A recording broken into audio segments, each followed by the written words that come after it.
2029 నాటికి లేదా జమిలీ ఎన్నికల నాటికి వైసీపీ పుంజుకుంటుందా? నేను మిమ్మల్ని సబ్స్క్రైబ్ చేసుకోమని అడగట్లా, ఛానల్కి వీడియోకి లైక్ ఇమ్మని అడగట్లా. పుంజుకుంటుందా?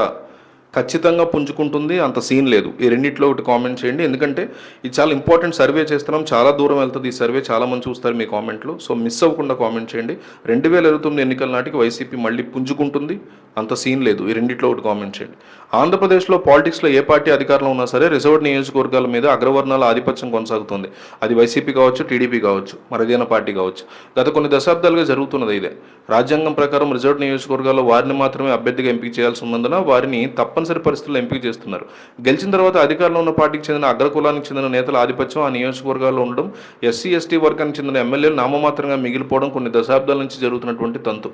దీనికి ఏ ఒక్క రాజకీయ పార్టీకి మినహాయింపు కాదు. ఎన్నికల ప్రచారంలో మాత్రం ఎస్సీ ఎస్టీ ఓట్ల కోసం వారి వెంట పరుగులు తీస్తారు. గెలిచిన తర్వాత మాత్రం అక్కడికి నామమాత్రంగానే వదిలేస్తారు. అప్పట్లో వైసీపీ అధికారంలో ఉన్న సమయంలో కర్నూలు జిల్లాలోని నందికొట్కూరులో బైరెడ్డి సిద్ధార్థ రెడ్డి, కోడుమూరులో కోట్ల విష్ణువర్ధన్ రెడ్డి, పాడేరు రంపచోడవరంలో అనంతబాబు, ఇలా అనేక చోట్ల అప్పట్లో ఎస్సీ ఎస్టీ ఎమ్మెల్యేలు ఇబ్బంది పడ్డారు. తమ గూడిన అధినాయకత్వానికి చెప్పుకున్న ఫలితం కనిపించలేదు. జగన్ జోక్యం చేసుకున్నప్పటికీ అక్కడ వారిదే ఆధిపత్యం కావడంతో ఎమ్మెల్యేలనే సర్దుకుపోవాలని బుజ్జగించి పంపించారని చెప్తూ ఉంటారు. నామినేటెడ్ పదవులు, కాంట్రాక్టులు, ఇతర విషయంలో అక్కడే అగ్రకులాలకు చెందిన నేతలు చెప్పినట్లే చెల్లుబాటు అవుతుంది. అధికారులు కూడా వారి మాటల్ని శిరోధార్యంగా భావిస్తారు. ఎస్సీ ఎస్టీ ఎమ్మెల్యేలు లెక్క చేయరు. ఇక టీడీపీ కూడా ఇందుకు మినహాయింపు కాదని ప్రూవ్ అయింది. కొవ్వూరు నియోజకవర్గంలో జవహర్కి టీడీపీకి చెందినటువంటి అక్కడ అగ్రకులానికి చెందిన నేతలు ఆధిపత్యం వహించారనేది ఆరోపణ. చివరికి ఆయన టికెట్ కూడా దక్కకుండా చేశారనే ప్రధాన ఆరోపణ ఉంది. పత్తిపాడు నియోజకవర్గంలో అప్పటి మంత్రి, ఎమ్మెల్యేగా ఎన్నికైనటువంటి ఐఆర్ఎస్ అధికారి రావేల కిషోర్ బాబు మీద అక్కడ ఒక సామాజిక వర్గ నేతలు పట్టుబట్టి బయటికి పంపించారనేది కూడా ఆరోపణగా ఉంది. ఎవరో ఒకళ్ళిద్దరు తప్పించి ఎవరో ఎస్సీ ఎస్టీ ఎమ్మెల్యేలు వారిని కాదని ఏమీ చేయలేని పరిస్థితి నెలకొంది. తాజాగా తిరువూరు నియోజకవర్గంలో జరుగుతున్న పరిణామాల మీద కూడా ఇదే కోవకు చెందినవిగా భావిస్తున్నారు.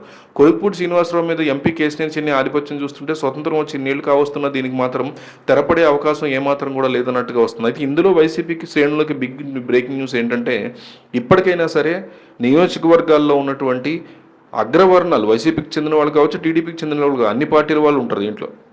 అయితే టీడీపీ సంగతి పక్కన పెడితే వైసీపీ శ్రేణులు తమ అగ్ర కులం వాళ్ళు ఎవరైతే చిన్న కులం వాళ్ళని తొక్కుతున్నారో ఆ అగ్ర కులం వాళ్ళని పక్కన పెట్టాల్సిందిగా, అండ్ అధికారంలో ఉన్నటువంటి పార్టీ పెద్దలు, రేపొద్దున మళ్ళీ అధికారంలోకి వస్తే జగన్ కావచ్చు, ఇప్పుడు ప్రతిపక్షంలో ఉన్నటువంటి జగన్మోహన్ రెడ్డి అండ్ బ్యాచ్ టాప్లో ఉండే టాప్ లెవెల్ లీడర్స్ కావచ్చు, వాళ్ళకి కింద ఉన్నటువంటి ఫీడ్బ్యాక్ని క్లియర్ కట్గా తీసుకెళ్ళి అందించాలి.